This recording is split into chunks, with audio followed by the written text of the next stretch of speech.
Hi friends, எல்லோருக்கும் வணக்கம். This is Shivaji. Friends, video போகிறதுக்கு முன்னாடி என்னோடய சப்ஸ்கிரைபர்ஸ், வீவர் ஃப்ரெண்ட்ஸ் எல்லோருக்கும் என் மனமார்ந்த நன்றிகளை தெரிவிச்சுக்கிறேன். ஃப்ரெண்ட்ஸ், ஒருவேளை நீங்கள் நம்ம சேனல் ஃபஸ்ட் டைம் பார்க்குறீங்கன்னா சேனலை சப்ஸ்கிரைப் பண்ணி பெல் ஐக்கானை கிளிக் பண்ணி வச்சுங்க. ஏன்னா நிறைய பேருக்கு தெரியாது. ஸோ நம்ம வியூஸ் வந்து எப்படி சொல்கிறோம், என்ன எப்படி பண்ணுறோம், நம்மளுடைய ப்ரெடிஷன் எப்படி நடக்குது, இது நடக்குது, எதுவுமே இது வந்து நிறைய பேருக்கு வந்து தெரியாது ஃப்ரெண்ட்ஸ். ஸோ மறக்காமல் ஃபஸ்ட் டைம் பார்க்குறவங்க சேனலை சப்ஸ்கிரைப் பண்ணி பெல் ஐக்கானை கிளிக் பண்ணி வச்சுங்க. நேற்று பார்த்தீங்க அப்படின்னா உங்களுக்கு என்னுடைய வியூஸை ஷேர் பண்ணியிருந்தேன். அதாவது இதுக்கு மேலே ஒரு அப்பர் சைடுக்கான ஒரு பிளான் பண்ணலாம் அப்படின்னு இருக்கிறேன். அந்த 24,250க்கு மேலே 260 ஏரியாவுக்கு மேலே ஒரு டபிள்யூ பேட்டர்ன் அமைச்சா இங்கே மார்க் பண்ணியிருக்கேன் பாருங்கள். ஸோ இதில் இந்த மாதிரி வந்தால் மேலே இந்த 24,400 24,450 மேலே அப்பர் சைடுக்கான ஒரு பிளான் பண்ணிங்க அப்படின்னு இந்த 24,260க்கு மேலே ஒரு பையிங்கான ஆப்பர்ச்சுனிட்டிஸ் பார்க்கலாம் அப்படின்னு மெசேஜ் பண்ணியிருந்தேன். அதே மாதிரி நம்மளுடைய ஃப்ரீ எஜுகேஷன் குரூப்லேயும் பார்த்தீங்கன்னா நீங்கள் உங்களுக்கு ஷேர் பண்ணியிருந்தேன். ஸோ பார்த்தீங்கன்னா இது வந்து நம்மளுடைய ப்ரைம் குரூப்புடைய மார்க்கெட் வியூஸ், டைரக்ஷன், இது அந்த book your profit, closure system ஒரு சின்ன ஒரு சப்போர்ட் தான். இது வந்து டிப்ஸ் கால் பர்பஸ்க்காக கிடையாது, சின்ன சப்போர்ட் தான். ரைட்டுங்களா? இது வந்து வாய்ஸ் மெசேஜ் கொடுத்துருந்தேன் காலையில் உங்களுக்கு. நம்ம ஃப்ரீ எஜுகேஷனும் சரி, நம்ம ப்ரைம் குரூப்லையும் சரி, எத்தனை மணி 9 மணி 10 நிமிஷத்துக்கு என்னுடைய வியூஸை உங்களுக்கு வாய்ஸ் மெசேஜாக கொடுத்துருந்தேன். ஓகே, சரி. இன்றைக்கி பார்த்தீங்கன்னா 8 பேர் வந்து வெபினாரில் ஜாயின் பண்ணியிருக்காங்க. 8 ஸ்டூடெண்ட்ஸு வெபினாரில் ஜாயின் பண்ணியிருக்காங்க. அதாவது புது ஸ்டூடெண்ட். எங்கள் விஷயம் என்னென்னா, இவங்கெல்லாம் வந்து 6 மாதமாக என்கொயரி பண்ணுவாங்க. அதாவது சார் ஃபீஸ் டீட்டெயில்ஸ் சொல்லுங்கள், கிளாஸ் டீட்டெயில்ஸ் சொல்லுங்கள் அப்படின்னு சொல்லிட்டு என்கொயரி பண்ணுவாங்க. அதுக்கப்புறமா என்ன காரணத்துக்காக தெரியாது விட்டுட்டு போயிட்டாங்க. அதுக்கப்புறமா திரும்ப வந்து இன்றைக்கி வந்து ஜாயின் பண்ணியிருக்காங்க. ரீசன் என்னென்னா, இப்போ ஒரு விஷயம் நம்ம ஷேர் பண்ண சொல்ல அந்த விஷயம் அவங்களுக்கு கான்ஃபிடன்ஸ் கொடுக்கும். இது உண்மையாக பொய்யா, இது வந்து ஒரு டைம் சொல்லிவிட்டு அப்படியே போயிடுதாங்களா, இல்லை உண்மையில் நடக்குதா, அந்த மாதிரி விஷயங்கள் வந்து டவுட்டை வந்து தெளிவடை ஒரு சில 3 மாதம் ஆகும், 6 மாதம் ஆகும், 1 வருஷம் 2 வருஷம் டைம் எடுத்துக்குவாங்க. அதுக்கப்புறம் வந்து ஜாயின் பண்ணுறாங்க. என்னென்னா, இந்த ஜாயின் பண்ணுறதுக்கு வருஷங்கள் போக போக அவங்களுடைய கேபிட்டல் வந்து கிட்டத்தட்ட 90% வந்து காலி ஆகிடுது. அப்போ தான் வந்து அவங்க கற்றுக்கணுன்ற, சரி இவ்வளோ காசு போயிடுச்சு, இப்போ நம்ம கற்றுக்கலாம். இப்போ ஏன்னா இந்த 25,000 வந்து அவங்களுக்கு ஒன்றும் சாதாரணமாக தெரியும். ஃபஸ்ட்டு பார்த்திங்கன்னா அது 25,000 பெருசாக தெரியும், அவ்வளோ அமௌண்ட். ஆனால் மார்க்கெட்டுக்கு வேணுமா தான் மனமும் வந்து கொடுத்துட்றாங்க. அதாவது லட்சம் 20 லட்சம் 5 லட்சம் 10 லட்சம் கொடுத்துட்றாங்க. ஆனால் கற்றுக்கணும் அப்படின்ற பார்த்திங்கன்னா யாரும் அந்த அளவுக்கு மனசு ஒத்துக்கிறது இல்லை. ஆக்சுவலாக வந்து அந்த ஸ்டேஜில் நாமளே இருந்தால் கூட அப்படி தான் பண்ணியிருப்போம். ஏன்னா இவங்க பெருசாக சொல்லி கொடுத்துட்டு போகிறாங்க அப்படின்னு. நான் என்ன சொல்கிறேன், ஒருத்தருடைய இல்லை சம்பாதிக்கணுன்றது வேறு கதை. நம்ம ப்ரைஸு சொல்கிற மாதிரி போதா அப்படின்றது மட்டும் தெரிஞ்சுக்கிட்டாங்கன்னா அதுக்கப்புறம் கான்ஃபிடன்ஸ் லெவல் வந்து உங்களுக்கு தன்னால் வந்துடும். இப்போ வந்து இன்றைக்கி நான் சொன்ன அப்பர் சைடுக்கான வியூ பாருங்கள். என்னுடைய பிளான் வந்து only for buying side, down side எதுவும் கிடையாது அப்படின்னு. அதே மாதிரி இந்த நம்மளோட சில ஸ்ட்ராட்டஜியும் குட்டி ஸ்ட்ராட்டஜி இருக்கும். ஸோ அது கூட எப்படி அப்ளை பண்ணலாம் அப்படின்னு அந்த மூமெண்ட்டை வந்து இதில் எக்ஸிட் ஆகிடுமா, ஃபஸ்ட் ஸ்டேஜில் க்ளோஸ் பண்ணுவோம். இதெல்லாம் சைக்காலஜி பிரச்சனைகளாக வரும். ஸோ அதில் எப்படி பேலன்ஸ் பண்ணி க்ளோஸ் பண்ணணும் அப்படின்னு. ஓகேங்களா? ஸோ இதை தான் வந்து அந்த டைம் பேஷன்ஸ் சொல்லிக் கொடுக்கும் உங்களுக்கு. ஓகே, ஸோ நான் ஆக்சுவலாக நீங்கள் கற்றுக்குங்கன்றது என்கிட்ட தான் வந்து கற்றுக்குங்கன்னு சொல்லவில்லை. நீங்கள் எங்கே வேணாலும் போய் கற்றுக்குங்க. ஆனால் கற்றுக்கிட்டதை கற்றுக்கிறது மட்டும் பெரிய டாஸ்க் கிடையாது. கற்றுக்கிட்டதை முறைப்படி செயல்படுத்துகிறாங்களே அது வந்து பெரிய டாஸ்க். அது கற்றுக்கிறது ஈஸியாக கற்றுக்குவாங்க, ஒரு 6 மாதம் 1 வருஷத்தில் கற்றுக்குவாங்க. ஆனால் அந்த கற்றுக்கிட்டதை மார்க்கெட்டில் செயல்படுத்துகிறாங்க இல்லைங்களா, அதுதான் வந்து பெரிய டாஸ்க். ஏன்னா அது வந்து உங்களோட சைக்காலஜி வந்து 2வது உட்காந்துக்கும். உங்களோட கற்றுக்கினதை பண்ண விடாமல் தடுக்கும் சைக்காலஜி அப்படின்றது. அதாவது இப்போ நம்ம ஒரு நாளைக்கு ஒரு ட்ரேட் பண்ணி சிஸ்டமை க்ளோஸ் பண்ணுங்கன்னு சொல்ல, இது வந்து சைக்காலஜியோட முக்கியமான ஒரு பார்ட்டு. இந்த ஜோன்லேருந்து வெளியே வந்துட்டு நான் வந்து daily 4 trade 5 trade 10 trade market முடிகிற வரலாம் பார்த்துக்கிட்டே இருக்கிறேன் அப்படின்றவங்க வந்து வேலைக்கு ஆகாது ஃப்ரெண்ட்ஸ். ஸோ கற்றுக்கிட்டால் மட்டும் பார்த்தாது, கற்றுக்கிட்டதை மார்க்கெட்டில் அப்ளை பண்ணணும். ரைட்டுங்களா? அதே மாதிரி இந்த ப்ரைம் குரூப்னா என்ன அப்படின்னு கேட்டிருக்காங்க. ப்ரைம் குரூப்பில் என்னென்ன சொல்லி தருவீங்க? ப்ரைம் குரூப்பில் எதுவும் சொல்லி தரதில்ல. என்னோட கற்றுக்கிட்ட வெபினார் ஸ்டூடெண்ட்ஸ்க்காக இருக்கிற ப்ரைம் குரூப் அது. மார்க்கெட் ஹவர்ஸில் லைவ் மார்க்கெட் இந்த மாதிரி போகும், அந்த மாதிரி வியூஸ் இருக்கும், இந்த ஸ்ட்ராட்டஜி அப்ளை பண்ணலாம் அப்படின்னு சின்ன விஷயங்களை ஷேர் பண்ணிட்டு இருப்பாங்க உங்களுக்கு. இப்போ இது வந்து ப்ரைம் குரூப் அப்படின்றப்போ காலையில் என்ன சொன்னவங்களுக்கு ஒரு 1 மினிட் கேனல் க்ரியேட் ஆகும். அந்த 1 மினிட் உடச்சிட்டு மேலே போனால் அவங்களுடைய லாபத்தை பதிவு செஞ்சுருங்க. சரி, எங்கே பதிவு செஞ்சோம்?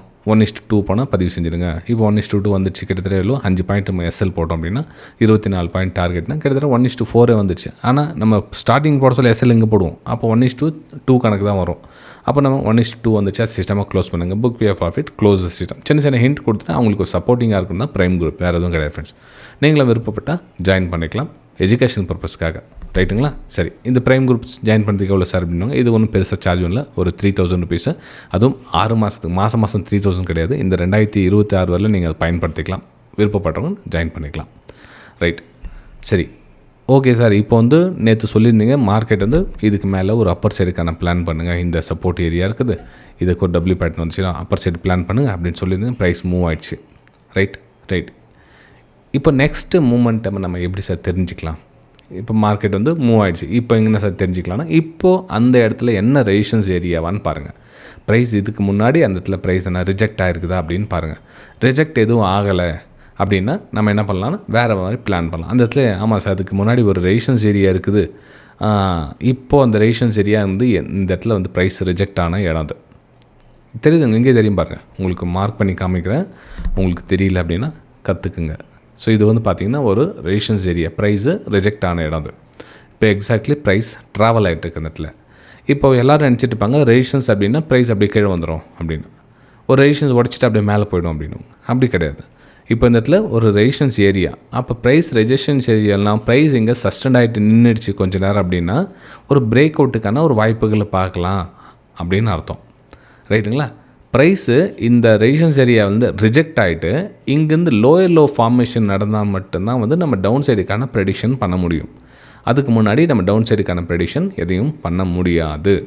அதே மாதிரி உங்களுக்கு பேங்க் நிஃப்டியில் நேற்று சொல்லியிருந்தேன், க்ளீனாக சொல்லியிருந்தேன், அப்பர் சைடுக்கான பிளான் பண்ணுங்கள். மார்க்கெட்டில் பேங்க் நிஃப்டி ஈஸியாக நல்லா ஒரு அப்மூக்கான ஒரு நல்ல பிளானில் இருக்குது அப்படின்னு க்ளியராக உங்களுக்கு எக்ஸ்ப்ளனேஷன் கொடுத்துருந்தேன். மார்க்கெட் நல்லா அருமையாகவும் ஒர்க் ஆகிருக்கு இந்த இடத்துல. ஃபஸ்ட் நம்ம ஒன்றுனா பார்த்துலாம், நிஃப்டி 50ல் என்ன பண்ணலாம் அப்படின்றத பார்த்துலாம். மறக்காமல் இந்த வீடியோ கீழே உங்களுடைய லைக்ஸ் அண்ட் கமெண்ட்ஸை பதிவு பண்ணுங்கள். புதுசாக பார்க்குறவங்க சேனல் சப்ஸ்கிரைப் பண்ணிவிட்டு சேனலில் கொஞ்ச நாள் வாட்ச் பண்ணுங்கள், அப்புறம் புரியும். ஏன்னா இப்போ பார்த்தீங்கன்னா இந்த கடந்த ஒரு மாதமாக நெகட்டிவ் கமெண்ட்ஸ் எதுவும் வரல, ரொம்ப சந்தோஷமாக இருக்குது. அதாவது நெகட்டிவ் கமெண்ட்ஸ் அப்படின்னு பார்த்தீங்கன்னா ஒரு 10 பேர் கமெண்ட் பண்ணுறாங்க அப்படின்னா ஒருத்தர் வந்து நெகட்டிவ் கமெண்ட் பண்ணுவாங்க.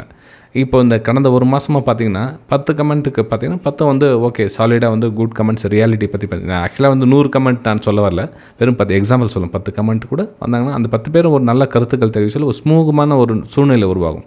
ஸோ நல்ல விஷயங்களை பகிர்ந்துக்க நல்ல விஷயங்கள் அவங்களுக்கும் வந்து சுயமாக வரும். ஒரு நெகட்டிவ் விஷயம் அந்த ஒரு ஸ்ப்ரெட் பண்ணுறாங்க அப்படின்னா அவங்களுக்குள்ள அந்த நெகட்டிவ் தன்மை இருக்குது, ஆனால் நெகட்டிவ் தன்மை அவங்களுக்கு ஸ்ப்ரெட் பண்ணுறாங்க. ஸோ இந்த ஒரு மாதமாக நல்ல ஒரு குட் என்விரான்மெண்ட் போயின்னு இருக்குது நம்ம சேனலில். ரொம்ப நல்ல ஒரு எதிர்காலம் எல்லாருக்கும் இருக்குதுன்னு நான் நம்புகிறேன். ரைட்டுங்களா? சரி, இப்போது நிஃப்டி 50ல் ஒரு ரெசிஸ்டன்ஸ் ஏரியாவில் ப்ரைஸ் ட்ராவல் ஆகிட்டுருக்குது. ரைட்டுங்களா? இப்போ இந்த இடத்துல என்னுடைய பிளான் என்னவாக இருக்கும் அப்படின்னு பார்த்தீங்கன்னா, இந்த இடத்துல ப்ரைஸு நிற்கிறாங்க. அதாவது 12 மணிலேருந்து இப்போ 12 மணி ஆச்சு. இந்த 12 மணிலேருந்து மார்க்கெட் இங்கே நிற்கிறாங்க. மார்க்கெட் கீழே ரிஜெக்ஷன் ஆகிட்டு லோயரில் ஃபார்மேஷன் பண்ணி மார்க்கெட் திரும்பியில் இந்த லோ கட் ஆகிட்டு கீழே வரல. என்ன பண்ணுறாங்க? மார்க்கெட்டு நிற்கிறாங்க. அப்போது என்னுடைய பிளான் என்ன அப்படின்னா, இன்னும் கொஞ்சம் மேலே மூவ் ஆகிறதுக்கான வாய்ப்புகள் மிக மிக அதிகமாக இருக்குது. அப்போது இன்னும் அப்பர் சைடுக்கான பிளான் பண்ண போகிறீங்களா சார் அப்படின்னா, எஸ் கண்டிப்பாக இன்னமும் என்னுடைய பிளான் அப்பர் சைடு தான் இருக்குது. அப்பர் சைடு அப்படின்னா எப்படி சார் அப்பர் சைடு அப்படின்னா, இந்த 24,420க்கு மேலே பிளான் என்னென்னா, என்னுடைய பிரேக் அவுட் ஏதாச்சும் நடந்தால் நம்ம இங்கேருந்து ஒரு அப்பர் சைடுக்கான பிளான் பண்ணலாம் அப்படின்னு இருக்கேன். அப்பர் சைடு மூவ் அப்படின்னு பார்த்தீங்கன்னா 24,500 ஃபஸ்ட் லெவல், 24,580 வந்து செகண்ட் லெவல். இந்த 2-3 லெவல்ஸ் வந்து மார்க்கெட் உடச்சிட்டு போகிறதுக்கான வாய்ப்புகள் மிக மிக அதிகம். ரைட்டுங்களா? ஸோ என்னுடைய பிளான் என்னென்னா, நிஃப்டி 50ல் இந்த ரெசிஸ்டன்ஸ் ஏரியாவுக்கு மேலே, அதாவது 24,420க்கு மேலே ஒரு அப்பர் சைடுக்கான பிளான் பண்ணலான்னு இருக்கிறேன். மார்க்கெட் கீழே வந்துருச்சு அப்படின்னா என்னுடைய பிளான் வந்து ட்ரேட் கிடையாது. மார்க்கெட் பரவாயில்ல, நாளைக்கு ஒரு நாள் ட்ரேட் பண்ணலன்னா ஒன்றும் குறைஞ்சிட மாட்டோம். நம்ம நாளைக்கு எந்த ட்ரேடும் எடுக்க மாட்டேன் இதுக்கு கீழே. இதுக்கு மேலே மூவ் ஆகிடுச்சு அப்படின்னா ப்ரைஸ் கொஞ்சம் சஸ்டெண்ட் ஆகிட்டு நின்றுச்சுன்னா ஒரு பிரேக் அவுட்டுக்கான ஒரு வாய்ப்புகளை பார்த்து 1:2 ரிஸ்க் ரேஷியோ எடுத்து சிஸ்டமாக க்ளோஸ் பண்ண போகிறேன். அவ்வளோதான் ஃப்ரெண்ட்ஸில். ரைட்டுங்களா? சரி, நெக்ஸ்ட்டு நம்ம பேங்க் நிஃப்டி பார்க்கலாம். பேங்க் நிஃப்டி என்ன சார் பிளான் பண்ணியிருக்கேன் அப்படின்னா, பேங்க் நிஃப்டியில் என்னுடைய பிளான் உங்களுக்கு ஆல்ரெடி சொல்லியிருக்கேன்.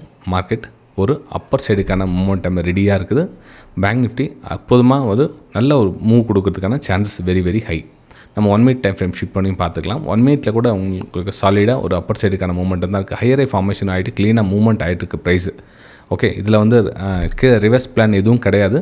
என்னோடய பிளான் என்ன, திரும்ப வந்து ஒரு மார்க்கெட் ஒரு அப்பர் சைடுக்கான மூமெண்டம் தான் இருக்குது. 58,600, 58,800, 59,000 இந்த லெவல்ஸை மார்க்கெட் மூவ் ஆகிறதுக்கான சான்ஸ் இருக்குது. இதில் டவுன் சைடுக்கான பிளான் எதுவும் கிடையாது. டவுன் சைடு அப்படின்னா இந்த சப்போர்ட் எடுத்துருக்காங்க நல்லா வந்து. ஸோ எங்களை ஹோப் பண்ணும், சப்போஸ் கீழே வந்துச்சுன்னா கூட இங்கே இந்த ஹையர் ஃபார்மேஷன் மார்க்கெட் மேலே மூவ் ஆகிறதுக்கான வாய்ப்புகள் மிக மிக அதிகம். ஸோ இன்றைக்கி என்னுடைய பிளான் என்ன, டவுன் சைடு எதுவும் கிடையாது. மார்க்கெட் கீழே வந்தால் கூட நான் செல்லிங் பண்ண மாட்டேன். செல்லிங் மார்க்கெட் கீழே போட விட்டுடுவேன். ஏன்னா சப்போர்ட் எங்கே இருக்காங்க தெரியாது. போட்டு விடுங்க. ஆனால் only for Appar side market break out ஆச்சுன்னா அப்பர் சைடுக்கான பிளான் பண்ணி வெயிட் பண்ணுறோம் நான். ரைட்டுங்களா? சரி, இப்போது நெக்ஸ்ட்டு என்ன சார் பிளான்? இப்போ இதில் சென்செக்ஸ்லேயும் என்னுடைய பிளான் வந்து அப்பர் சைடு தான். இப்போது சிம்பிளாக சொல்லலாம் அப்படின்னா, இது ஒரு ஏரியா, ப்ரீவியஸாக ஒரு ரெசிஸ்டன்ஸாக இந்த ஏரியா. ஸோ இந்த ஏரியா 78,150 லெவல்ஸ் பார்த்திங்கன்னா ஒரு சப்போர்ட் அண்ட் ரெசிஸ்டன்ஸாக ஒர்க் ஆகிட்டுருக்கு. மார்க்கெட்டு கீழே வந்தால் கூட இங்கேருந்து ஒரு அப்பர் சைட் டபிள்யூ பேட்டர்ன் மாதிரி கிரியேட் ஆச்சுன்னா மேலே மார்க்கெட் பிரேக் அவுட்டுக்கான வாய்ப்புகளை பார்த்து இந்த 78,500, 78,600, 78,700, ஸோ இந்த வேவ்ஸ் அந்த தூரம் போகிறதுக்கான வாய்ப்புகள் இருக்குது. நம்மளுடைய பிளான் என்ன, அங்கேருந்து நமக்கு 1:2 ரிஸ்க் ரேஷியோ பிரகாரம் ஒரு அப்பர் சைடுக்கான ஏரியாவை கவர் பண்ணலாம் அப்படின்னு பிளான் பண்ணியிருக்கேன். ரைட்டுங்களா? சரி, இந்த வீடியோ உங்களுக்கு பிடிச்சிருந்தனா உங்களுடைய கருத்துக்களை கீழே கமெண்ட்டில் தெரிவிக்கலாம். மறக்காமல் உங்களுடைய லைக்ஸ் அண்ட் கமெண்ட்ஸை பதிவு பண்ணுங்கள். நம்ம அடுத்த வீடியோ சந்திக்கலாம். தேங்க்யூ.